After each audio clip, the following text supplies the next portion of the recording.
There are a number of myths about deception detection. People believe that if someone looks away or gaze aversion is an indicator of deception, or bringing the hand to the mouth or the jaw, that could also be an indicator of deception. Or grooming gestures like fixing their hair or settling the clothing and so forth, or fidgeting in your chair.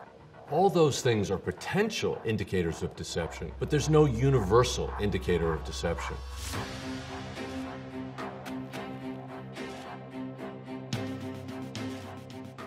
Criminal behavioral analysis is the umbrella term that covers all the work that we did at the FBI's Behavioral Analysis Unit. That includes criminal profiling, active listening, interview and interrogation, and deception detection. We also study, teach, consult on, and conduct investigative interviews. Investigative interviews can be broken down into non-confrontational interviews and interrogations. But the goal of both of them is to get accurate and reliable information. To get there, one of the tools that we use is deception detection, where we take a holistic approach at looking at many different types of indicators. We look at fight or flight, cognitive complexity, and perception management as three different ways of detecting deception. Fight or flight is nothing more than noting the physiological changes that occur when someone's under stress. Stress can indicate lying. For example, decrease in salivation that'll make somebody swallow deeply, or increased heart rate, or increased adrenaline to the hands and legs. Because our primitive brain wants to tell us to either stand and fight or run away. So it provides extra energy to your limbs. When you're sitting there in an interrogation and you want to run, but you can't, many times you'll fidget with your hands or your legs, or you'll bring them up and then try to cover them in a grooming gesture. When Jodi Arias was brought in for questioning after her boyfriend was brutally murdered, she was sitting there and being observed by a police camera. Now, many suspects will experience nervous energy, and when they're preparing to lie, that can come out in minor fidgeting or grooming gestures, but sometimes there's gross body movements, and there's no better example of this than when Jodi Arias got up from the chair and went over to the wall and did a handstand for several seconds to sort of burn off that nervous energy. It's a perfect example of fight or flight. The concept of cognitive complexity is that when people lie, they try to keep it as simple as possible. They also lie typically only about two senses, what they hear and what they see. They don't necessarily add how it smelled, or spatial relationships, or interactions with other people. And they typically keep it on a very shallow level. You said that you played video games all day on Friday? Yeah. Is it just between the time period that he's asking about, or just literally all day? Literally all day. So if you think about it as cutting an onion in half, and you look at the rings of that onion, typically liars will lie about the first ring, where they were that day, and maybe who they were with. At the moment, not really hanging out with too many people, talking to too many people. But if you drill down and ask them questions about what did they do during that time? What were they watching on TV? Who won the football game? Who scored the last touchdown?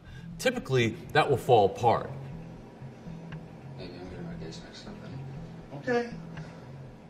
And if you talk to one of their co-defendants and they give you different answers, the fact that they're lying really stands out.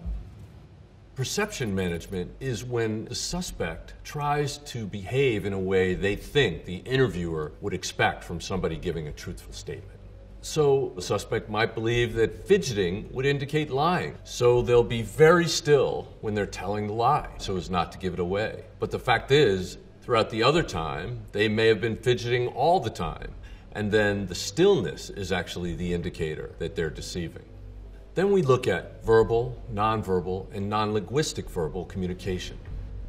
Verbal indicators of deception can include words such as like, sort of, almost, kind of. When words like that are interjected in a sentence, what follows is something that the teller doesn't even have confidence in. For example, I sort of did my homework, or I started to go to work. That indicates that someone didn't finish the task that they claim to have done. Nonverbal behavior that could indicate deception are changes in body movements and actions on the part of the interviewee. Once you've normed an individual, you look for changes in their behavior. Someone who's been sitting straight and answering questions directly and looking right in your eyes and being very attentive might become fidgety, strange movements, leg shaking, arms moving, grooming gestures, straightening clothes when they're under the stress of lying. So you have to look at changes in those physical behaviors. Non-linguistic verbal indicators of deception could be an increase in the pace of talking, an increase or decrease in the volume, a change in pitch. Sometimes when people are lying, the stress makes their voice go up a few octaves. And that can be an indicator that you need to drill down on to determine whether they're lying about the thing that you're investigating. The goal of looking for indicators of deception is to then find the areas where you want to drill down deeper and ask more probing questions. Ask in different orders and ask questions around them that may undermine and contradict the things that they've told you earlier. When Scott Peterson was interrogated about the disappearance of his pregnant wife, Lacey, he also gave indicators of deception. When did you realize you were going to go fishing? Oh, that was a morning decision. It's either go play golf at the club or go fishing. Okay. It seemed too cold to go play golf at the club, so yeah, just decided to 9:30 or whatever than that. There's a major difference between hearing and listening. Hearing is the thing that your ear does. It's receiving sound vibrations. But listening is actually cognitively participating in what you're hearing.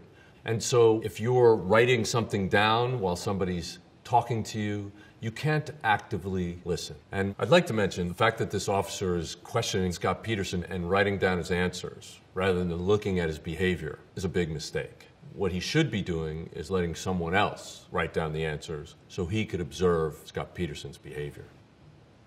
A lot of the behaviors that we look for when we're trying to detect deception are very common, and you can see it in public statements all the time.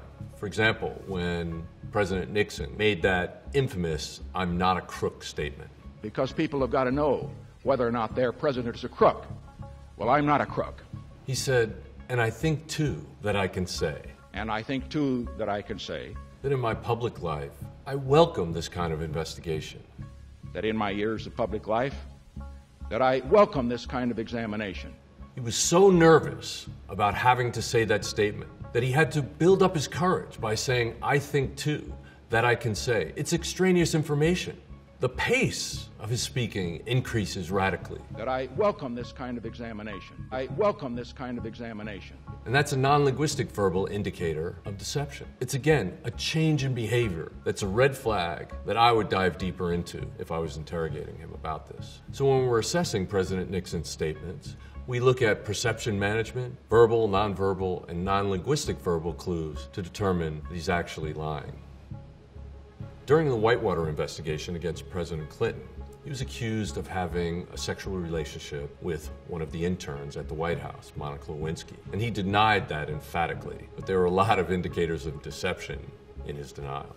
I did not have sexual relations with that woman. In this clip, President Clinton is clearly trying to manage the perceptions of the public. He says, "I want to say something to the American people. But I want to say one thing to the American people. I want you to listen to me.